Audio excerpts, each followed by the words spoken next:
Previously in the complete creation. The American Journal of Science and Arts in 1822 documented the first case. The workmen engaged in blasting rock from the bed of the Erie Canal at Lockport in Niagara County lately discovered in a small cavity in the rock a toad in the torpid state, which on exposure to the air instantly came to life but died in a few moments afterwards. The cavity was only large enough to contain the body without allowing room for motion. To the surface was 6 inches through solid stone.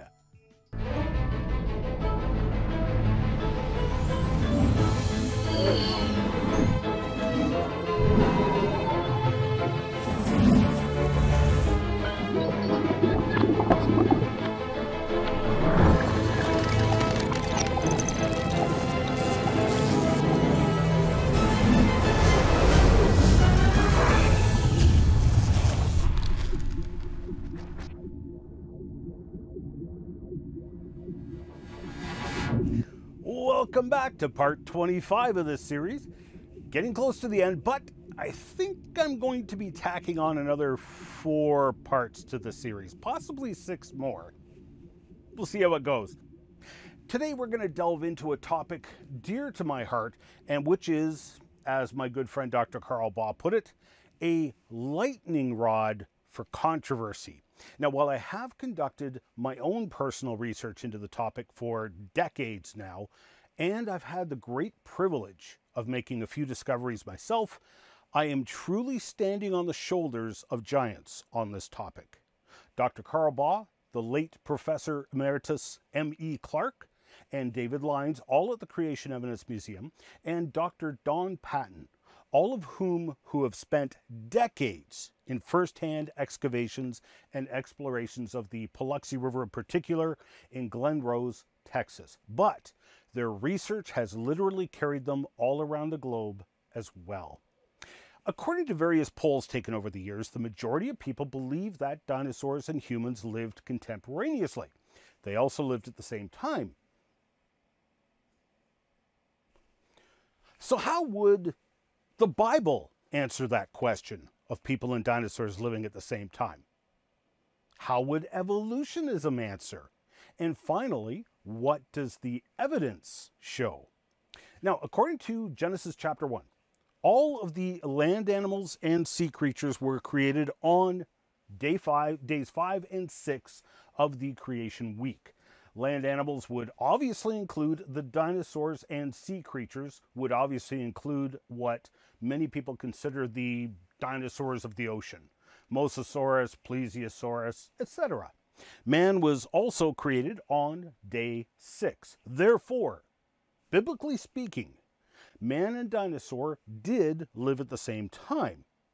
In extreme contrast, the evolutionism model would claim that dinosaurs became extinct at least 60 million years before humans ever evolved. Let's go to the experts in evolutionism to see the extreme contrast between the models of creation and evolution. In a following lecture, we will look at the downright scandalous treatment of the fossil human footprints found in Carboniferous rocks near Berea, Kentucky. Carboniferous, so about here on the evolutionary column, and some 300 million years before humans were supposed to have evolved. Albert G. Ingalls, writing in Scientific American magazine in January of 1940, wrote, "If man, or even his ape ancestor, or even that ape ancestor's early mammalian ancestor, existed as far back as in the Carboniferous period in any shape, then the whole science of geology is so wrong that all the geologists will resign their jobs and take up truck driving. Hence, for the present at least, science rejects the attractive explanation that man made these mysterious prints in the mud of the Carboniferous period with his feet." There are so many logical fallacies just in these 2 sentences that it's difficult to know where to begin. For the moment, please notice that Ingalls has pulled a bait and switch. It is not the science of geology that's wrong, but deep time and evolutionism. I will deal with Ingalls' bad, even deceitful science later, but for now, I wish to focus on where he and I can agree. He is absolutely right. If those are truly fossil human footprints, then deep time advocates should resign their jobs and take up truck driving, because deep time has just gotten deep sixed. Famed author and atheist professor Richard Dawkins spelled out the implications of out-of-place fossils and even mentioned the Biloxi fossil footprints in his book, The Blind Watchmaker. Nevertheless, however small the proportion fossilized, there are certain things about the fossil record that any evolutionist should expect to be true. We should be very surprised, for example, to find fossil humans appearing in the record before mammals are supposed to have evolved. If a single, well-verified mammal skull were to turn up in 500-million-year-old rocks, our whole modern theory of evolution would be utterly destroyed. Incidentally, this is a sufficient answer to the canard put about by creationists and their journalistic fellow travelers that the whole theory of evolution is an unfalsifiable tautology. Ironically, it is also the reason why creationists are so keen on the fake human footprints which were carved during the Depression to fool tourists in the dinosaur beds of Texas.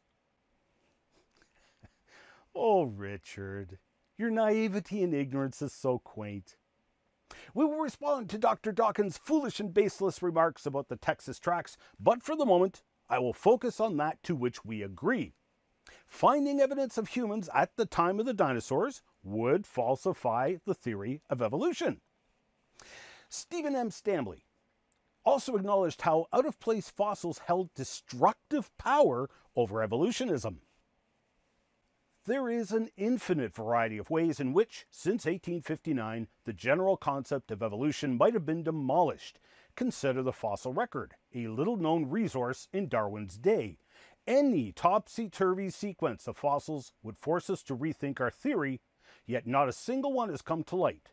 As Darwin recognized, a single geographic inconsistency would have nearly the same power of destruction. Correction! The number of topsy-turvy fossil sequences is too many to number.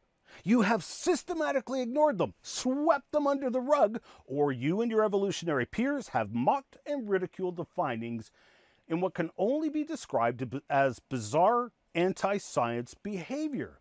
Nevertheless, I will focus on where we can agree.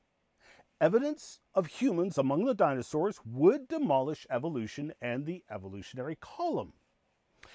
Louis Jacobs, former president of the Society of Vertebrate Paleontology, did not mince his words in acknowledging the significance of finding human fossils among the dinosaurs.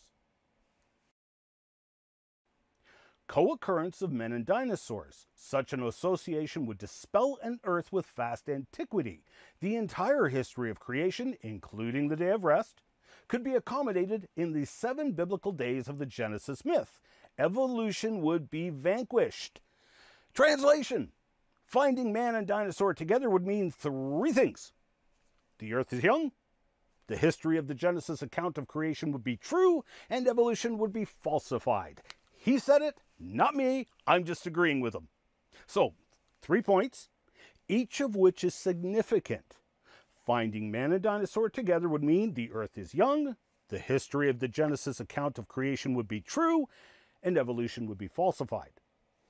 So, with both evolutionists and creationists agreeing on the significance of the evidence and just exactly what it would mean in the origins debate, just what is the evidence? Well, let's take a look. I'm going to start with Glen Rose, Texas, as it is the hottest spot for such evidence, though by no means is it the only one. I've personally visited and documented 6 different locations in the US and Canada that had alleged fossil human footprints, and another 3 locations that were claimed to have fossil human footprints, but in my research I determined that they were not fossil human footprints. First, just where is Glen Rose? It's in central Texas, south of Dallas-Fort Worth, about an hour's drive. The Biloxi River winds through the town, emptying into the Brazos River. And all of these rivers cut through that Austin chalk we discussed in part 4 of this series.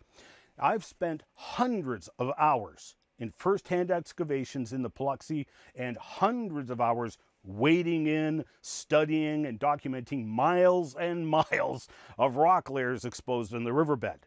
There are so many dinosaur tracks that Dinosaur Valley State Park was created here, where people can go and look at the dinosaur tracks in the riverbed. Here's Creation Evidence Museum, built on the shores of the Paluxy River, where the museum director had such a profound, life-changing experience excavating fossil human footprints among the dinosaur tracks that he moved to Glen Rose and built the museum. Every year, they host public excavations in the Paluxy that you can attend and see for yourself in hopes of excavating fossil dinosaur tracks and hopefully fossil human tracks as well. Now, this one stretch of river I fondly refer to as Paluxy Prime. It is only about 1 kilometer long, yet in that short stretch, there has been well over 1,000 dinosaur tracks uncovered, either by erosion or excavation, and over 100 fossil human footprints. These are some of the more important trails and sites of fossil human footprints, and the sheer numbers of fossil footprints of all kinds are staggering. Just downstream is the state park, and multiple fossil human footprints have been uncovered there as well, primarily on what is called the Park Ledge, right here. We'll take a close look at several of the tracks from that ledge, several of which are still there today that you can go and see for yourself. The blue hole is exactly what it sounds like. It's a swimming hole in the river. That's a major landmark that everybody references. That location will come up later on in reference to the Willett track in particular. Farther downstream is another stretch which has given up multiple dinosaur tracks as well as many fossil human footprints. This is the stretch where Cecil Doherty documented a huge treasure trove of fossil trackways. By his estimation, he counted 40 human footprints and 100 dinosaur tracks in one relatively small patch. So just upstream from here, local resident and Paluxy researcher Aaron Judkins and myself were prospecting in 2008 when we found a dinosaur trample site in a layer that we were not aware of having previously been identified as containing dinosaur tracks. It was just like the dinosaur trample site I studied in British Columbia, Canada, and here in the Paluxy, there were so many dinosaur tracks stepping on top of each other that it was difficult to distinguish individual tracks. And we documented what appears to be a tail impression of one dinosaur and the largest tridactyl dinosaur tracks that I had ever personally seen. You can see the 1 foot long ruler for scale. In town, immediately to the north of the Highway 144 bridge, Doherty also found a short trail of 3 human footprints in stride in the riverbed, and others have been found in that stretch. Down here, this tributary of the Paluxy River is a creek called Cross Branch, and it is a very important site as we can identify that site as being the source of multiple fossil footprints, including this man track and this cat track. I'll explain in detail shortly, but for the moment, that is the precise location of where these tracks came from. The Paluxy River and Brazos River, into which the Paluxy empties, are both unusual rivers in that they are the steepest and fastest flowing rivers possibly in the continental US. The Paluxy is normally a trickle, but water pools, and as a result, most of the tracks at Paluxy Prime are typically underwater. However, when it rains, look out. I have seen that river rise 20 feet or 6 meters in one rainfall in just a few hours. To give you an idea, this footage is only a rise in the river of maybe 6 feet. The Paluxy flash floods are the most unbelievable sight that I've been able to behold twice, and I have literally never seen anything like it. Even the flash floods of the American Southwest deserts do not compare to the Paluxy River flash floods. When these flash floods occur in the Paluxy, both the volume of water combined with its incredible speed will rip up entire sheets of rock a foot thick from the riverbed and move them around or destroy them like they are nothing. Thus, for the past century, occasional flash floods have revealed trails of both dinosaur tracks and human tracks. Researchers would sometimes follow those trails as they went under a rock ledge, or they would excavate them at random locations, hunting for fossil tracks.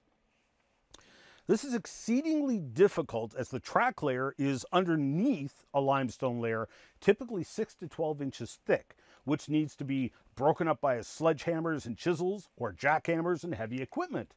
Furthermore, there is a hard pan clay layer on top of the main track layer, which also needs to be removed. So you can quickly see the ridiculousness of the claim that the Paluxy human footprints are only a couple of scattered examples and they are all carvings.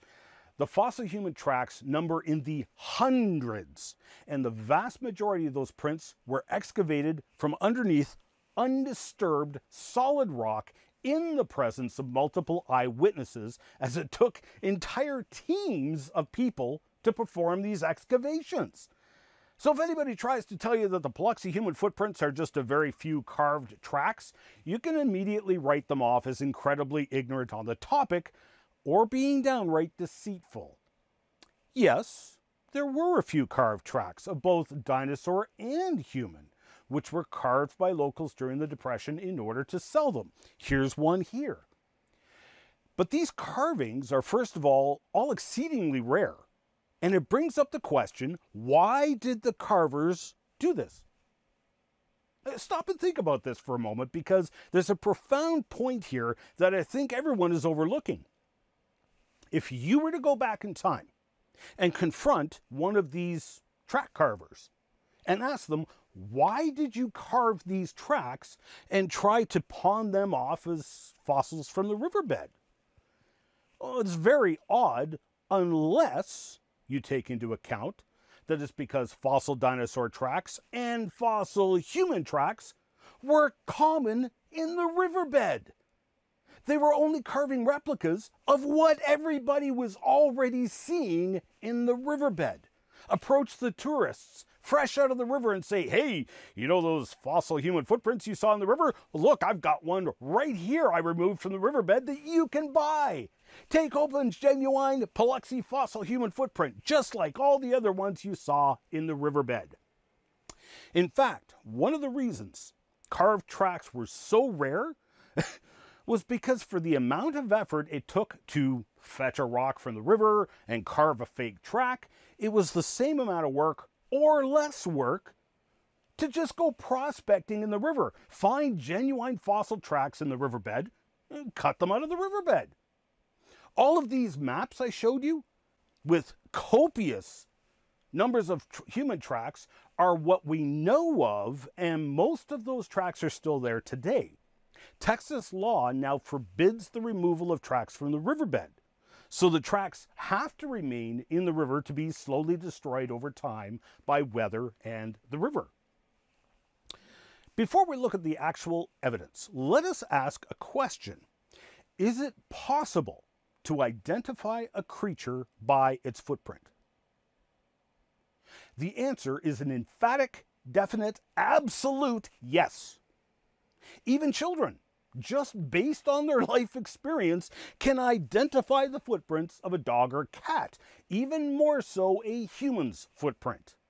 There are expert trackers who can not only identify a creature by its footprint, they can routinely tell you what the creature was doing at that particular moment in time. Expert trackers can distinguish between male and female human footprints. So yes, you can positively identify an animal, and humans in particular, by their footprints, especially because humans have a unique foot. Apes, for example, don't have feet like us. They basically have 4 hands. Their big toe diverges from the foot, much like the thumb on our hands. So human footprints can take on a variety of forms and can even look very unhuman at times. All of these footprints are from the same trail of footprints made in concrete. In most of the tracks, the toes are quite evident, yet in others, the toe impressions are completely absent. This brings home the importance of a trail, a sequence of footprints, so you can compare the stride and movement of the tracks to human stride and movement. Obviously, if we have a trail of human footprints in stride and in a right-left-right sequence, and some of those tracks have toe impressions while others do not, we don't assume the toes fell off the person's foot while making the trail. It just means the toe impressions weren't preserved in that particular track. Sometimes the footprints being made preserve spectacular details in the mud. The human footprints in the Paluxy are found in the same layer as the dinosaur tracks, sometimes in layers below the main dinosaur track layer. The human footprints are found stepping beside the dinosaur tracks, like this one, which is one of the tracks in a sequence of 12 right, left, right footprints, some of which have toe impressions preserved, therefore clearly human. Sometimes the dinosaur tracks step on top of the freshly made human footprint while the mud was still soft, thus obliterating part of the human footprint. This was another human footprint in the same trail, the bow trail, and the toe impressions from the human foot was preserved in solid stone, all excavated from underneath 8 inches of undisturbed limestone. The dinosaur track was part of a trail heading in the opposite direction, and the heel of the dinosaur obliterated part of the heel in the human footprint. Obviously, it had to have happened within an hour or two of the human footprint being made, as the mud had not yet hardened into rock. All this rock is limestone, from where we get concrete. So it sets up very much like concrete. How long do you have to make footprints in wet concrete? That gives you an idea of the time frame in which all of these tracks need to be made. The dinosaur tracks take on a variety of shapes, including some very, very strange tracks that I've encountered in at least one other location. We'll get into that later. But many of the dinosaur tracks are elephant-like from the sauropods. Others are like this one in the Delk track slab. It looks just like a giant chicken track. Why did the chicken cross the road? I don't know. You can ask him, because I sure ain't going to question his actions.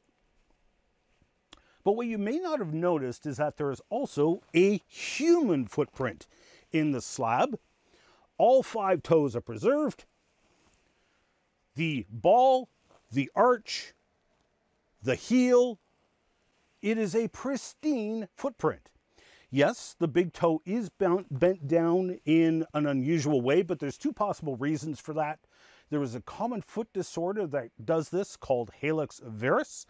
Tino Groppi from Genesis Evidence Ministries has his own traveling creation museum as well, and he had some of my casts on loan for a time.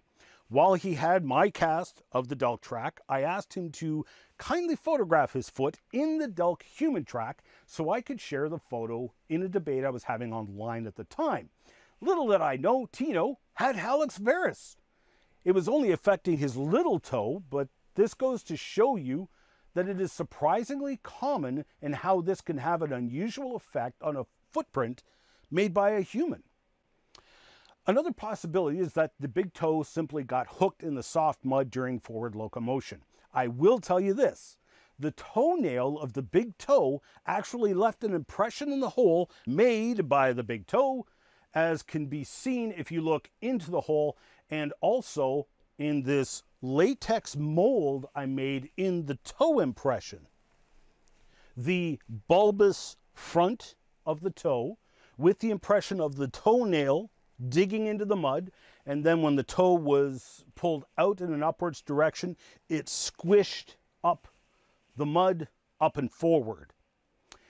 But coming back to the human and dinosaur tracks, notice that the dinosaur's middle toe clipped the arch of the human footprint and displaced mud, pushing up a crest of the mud into the human footprint.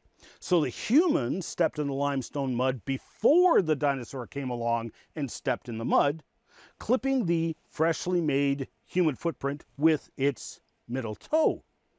One could argue that in this case, humans appeared in the fossil record before the dinosaurs. Alas, I am out of time for this segment. In the next lecture, we're going to dissect multiple trails of fossil human footprints so you can see the powerful evidence for yourself. And then we will look at the tracks using a new diagnostic technique, which the team at Creation Evidence Museum have been developing to not only test loose tracks, but to also extract further information from the individual impressions to be able to interpret stride and motion during the making of the footprints. I hope you'll continue on with me in this journey. Coming up in the next Complete Creation. One of the most powerful things one can do scientifically is to make a prediction. So, Doctors Baugh and Patton made a prediction. The evidence wasn't lining up. There was a track missing from the trail of human footprints. So, based on the stride of the footprints in the trail before and after, they predicted the area where the missing footprint should be, and they blasted that area with a fire hose. This dislodged that hard pan clay I mentioned previously, revealing one of the single most spectacular in situ fossil footprints ever to be uncovered, right smack dab in the middle of a dinosaur track. The ball, the arch, the heel, all 5 toes are present. In fact, the second toe is exhibiting a clearly human trait. Your second toe is the most sensitive of all your toes. When walking barefoot under certain circumstances, you instinctively raise that toe. That is exactly what we see in this track. The second toe has been slightly raised, leaving a lighter impression than the other toes. You can catch the entire series in a variety of ways. You can watch the show online at www.completecreation.org or www.genesisweek.com. You can also purchase the Complete Creation series in full high definition on Blu-ray or video on demand at completecreation.org. Or support the Miracle Channel with a monthly tax-deductible donation and access the entire Complete Creation series in high definition through Corco, Miracle Channel's video on demand service. We need your support to keep this program on the air. So please pray for us. And if you wish to financially support the program, Canadians can make a tax-deductible donation to Core Ottawa, Canada North Post Office Box 72075, Ottawa, Ontario, Canada, K2K2P4. Or you can make a donation via PayPal online at ianjuby.org/donations. And thank you for your support.